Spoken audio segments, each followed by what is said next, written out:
తెలంగాణలో సీఎం రేవంత్ రెడ్డి గారి సర్కార్ మరొక కీలక నిర్ణయం తీసుకుంది. కొత్తగా జారీ చేసిన రేషన్ కార్డులకు అన్ని పథకాల లబ్ధిని అందించేందుకు ఒక సరికొత్త యాక్షన్ ప్లాన్ ని రెడీ చేస్తుంది. రాష్ట్ర ముఖ్యమంత్రిగా ప్రమాణ స్వీకారం చేసిన నాటి నుండి సీఎం రేవంత్ రెడ్డి గారు ప్రజా సంక్షేమం కోసం అహర్నిశలు శ్రమిస్తున్నారు. గత బీఆర్ఎస్ ప్రభుత్వంలో కొత్త రేషన్ కార్డు ఇవ్వకపోవడంతో ఎంతో మంది నిరుపేదలు గత 10 ఏళ్లుగా అనేక ఇబ్బందులు ఎదుర్కొంటూ వచ్చారు. ప్రజా సంక్షేమమే లక్ష్యంగా పెట్టుకున్న సీఎం గారు ఇలాంటి వారందరికీ రేషన్ కార్డుల మంజూరుకు సిద్ధపడ్డారు.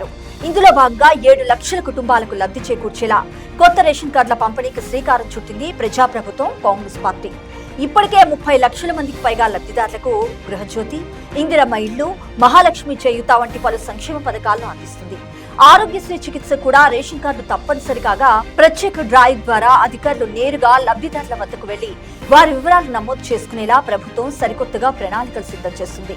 రాష్ట్రంలో ఇప్పటికే 90.10 లక్షల కుటుంబాలకు రేషన్ కార్డులుండగా ప్రస్తుతం 3.50 లక్షలకు కొత్తగా రేషన్ కార్డులు మంజూరయ్యాయి. రేషన్ కార్డు లేక ఇంతకాలం ప్రభుత్వ పథకాలు పొందలేని వారికి ఇది ఎంతగానో ప్రయోజనకారి కానుంది.